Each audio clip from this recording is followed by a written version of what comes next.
Протестите на родителите ширум земјава против дигитализацијата на учебниците не ја предомислија министерката за образование Мила Царовска да го стопира предлог законот за учебници, па денеска родителите доставија до собранието предлог за референдум со цел директно да можат да се изјаснат за овој предлог закон кој вклучува замена на хартиените со дигитални учебници.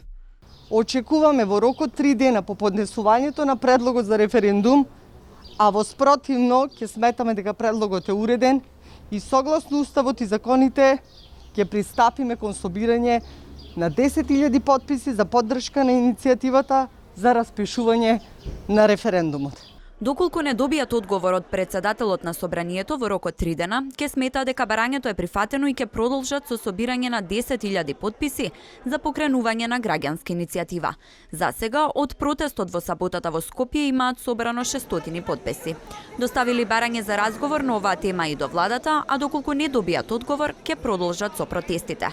Од Министерството за образование и наука реагираат дека е апсурдно да се протестира против напредок во образованието, но го легитимираат правото на протест на граѓаните, бидејќи тоа е нивно уставно загарантирано право.